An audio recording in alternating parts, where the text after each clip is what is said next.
This is going to be their place here that they're going to stay in, that they're going to live in for some time until God says you can come out of this ark. They don't know all of the details, but they're trusting the Lord, and they're just focusing on the task at hand and trusting in the Lord, having joy, having fellowship, and know that God is truly with them and cares for them. Upon the day the ark was done, the families went inside. Then came the animals and birds, and they knew what to do as God had specified. 2 by 2, they filed a board before the flooding rain would cover every living thing from mountain top to plain. Everything would be submerged here underwater, and everyone would be drowning and be non-existent anywhere except for those who are in the ark. This massive ark here that the Lord has prepared for his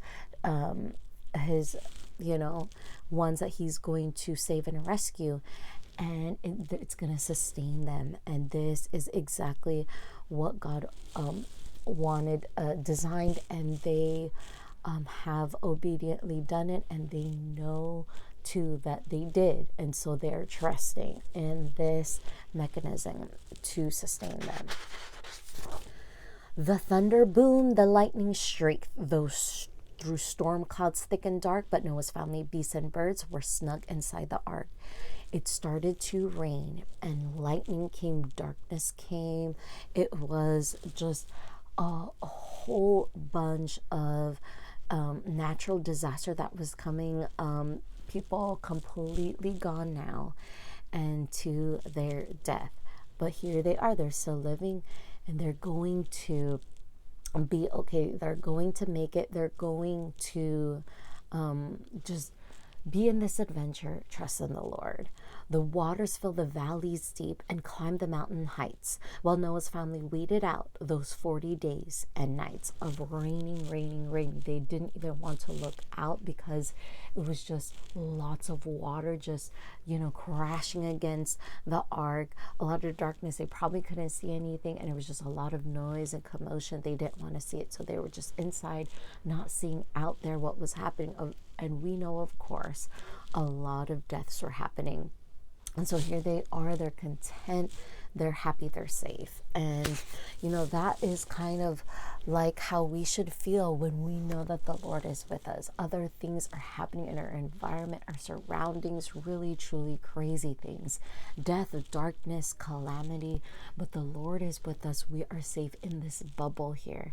The Holy Spirit is inside of us, guiding us, and we also have the angels' protections around us. And so they are so fully shielded here. They are fully equipped, and they're happy and to see what God is going to bring for them. But they know it's going to be a long journey, and there's going to be patience, and patience is hard, and they're going to have to just be content in this space for some time.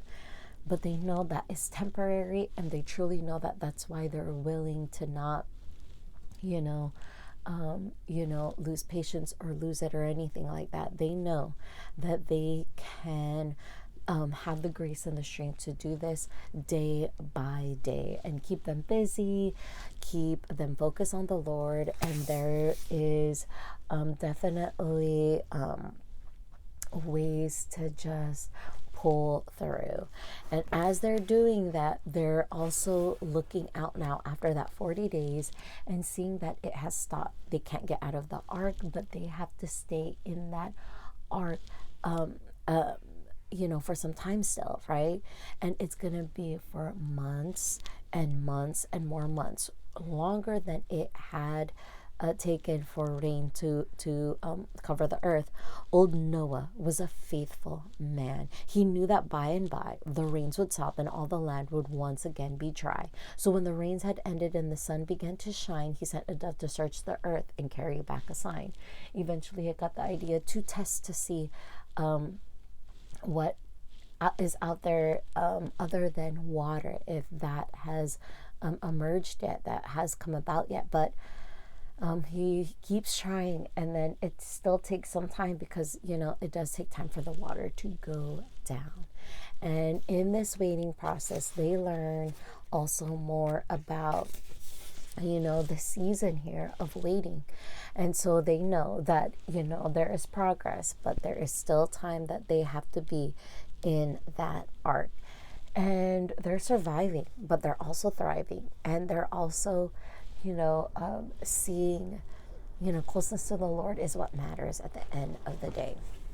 An olive branch proclaimed dry land, so Noah's family knew that they could leave the ark quite soon, and all the creatures too. Old Noah waited patiently until God spoke the word, "Go out and take along with you each animal and bird." All of them can now start heading out of this ark, take down that ramp, that door, and all the animals could start leaving now with Noah's family. They're rejoicing, they're happy, they're starting to see the fruit of their patience, the fruit of their labor here, of abiding by in the Lord. Upon a mount called Ararat, they offered thanks in prayer to God who saved them from the flood with his great loving care. We have the first thing, give thanks to the Lord. We have an altar here to sacrifice our moment right now, to give thanks to the Lord, give him all the honor and glory, give him that reverence, give him all the credit. We can't thank you enough. We are on dry land. We have arrived to this promised land. We have arrived in our new vast home here, not in this boat, because we're not created to live in a boat or this ark, and to live a life, to live freely in the Lord and have all this abundance now. Give thanks, offer thanks, and they have made a mark here together as a family unit here of praising the Lord together and knowing that it is because of God that they have come to this point, to have arrived here in the promised land, and they know that whatever is happening, they can trust in the Lord.